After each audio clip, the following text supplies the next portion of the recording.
My Rainy Playdate. Written by Freakout Freeway.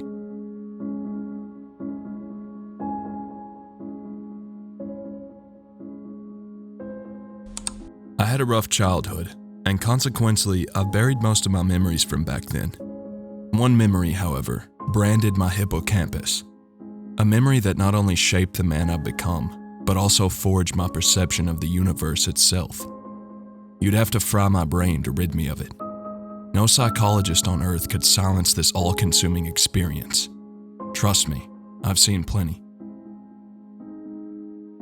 I was 11 years old at the time. The age when you're not allowed to walk a mile down the road, but you're perfectly fit to babysit your little brother all day. That was precisely the case for me. My mother was single and received no child support, as she didn't know which junkie my father was. This was also true for my brother Tommy, who was only 2 at the time. We rented a rather old house in town for cheap. Mom had just landed a new job at the nursing home as a nurse aide. I was switched to homeschool so I could take care of Tommy all day while she was at work. Before she got the job, she'd take me and Tommy to the riverfront park every day.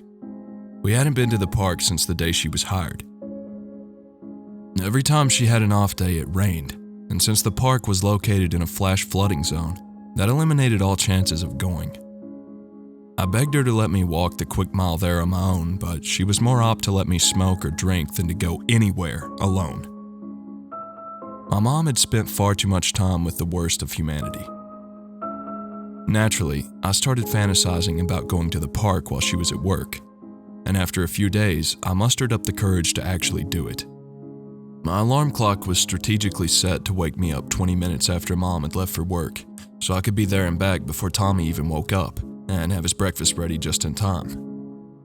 I didn't want him getting hungry because I went to swing. I'd put together my outfit the night before. It consisted of a hat, sunglasses, and a black hoodie, in case someone we knew drove by. I quickly got ready, then put my pillows under my blanket, in case Mom came back for some totally unpredictable reason. I made sure Tommy was asleep, then made my way to the kitchen. Not wanting to waste any time, I snatched a water and a pack of Pop-Tarts before hastily heading to the door. Ready to be a free man, I turned the deadbolt, then the knob, and began my self-righteous journey. Around the halfway point, the Pop-Tarts were long gone, but despite my empty bottle, the water was here to stay. With a crack of thunder, rain abruptly poured down on me, and the sky dimmed as if charging the oncoming flash of lightning. "Oh, come on!" I said, hurling my bottle down the sidewalk. Afraid of getting too muddy and then busted, I turned around and headed back home. The porch creaked as I mounted it and turned the doorknob, except it didn't turn. A scream of frustration escaped me as I collapsed into the door and drooped down it, leaving a wet trail of rainwater like a smashed egg. I knew checking the windows would be useless. My mom's more paranoid than I am. I sat on the porch for some time, trying to figure out what to do. Finally, I decided screw it. I'm just gonna go play at the park until Mom gets home.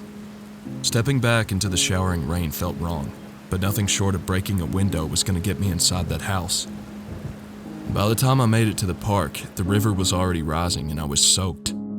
My clothes stuck to my skin and I felt like a pirate caught in a deadly storm. Suddenly, the stick on the ground became my cutlass, and the playground equipment morphed into pirate ships firing cannonballs at each other. I swam through the wood chips, boarding each ship and killing everyone on board. My final showdown was with the SS Gladiator's hook-handed captain. He got a slash on my arm, then leg, forcing me to dive down the slide and plummet into the ocean. When I hit the wood chips, it was as if my splash echoed from underneath the slide set, only it was too loud to be an echo. This momentarily paralyzed my imagination. The sword in my hand was once more a flimsy stick, and I was no longer Charson the Pirate Slayer. I was just an 11-year-old boy in the rain.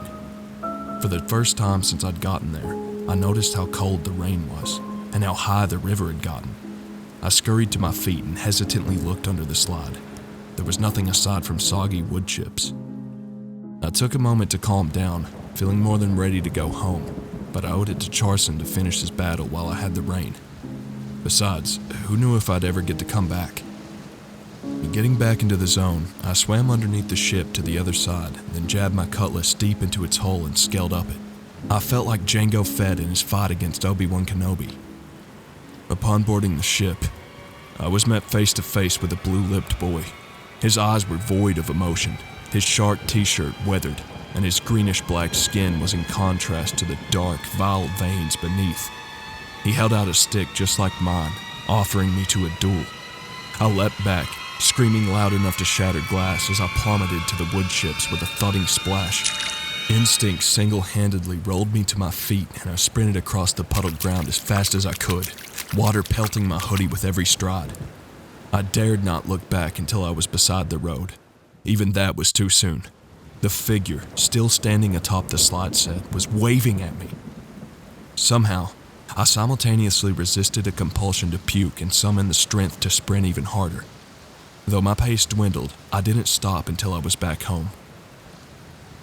My mom returned to find her petrified and muddy son curled up on the porch, while Tommy's starving cries blared through our thin walls like accusatory sirens in the night.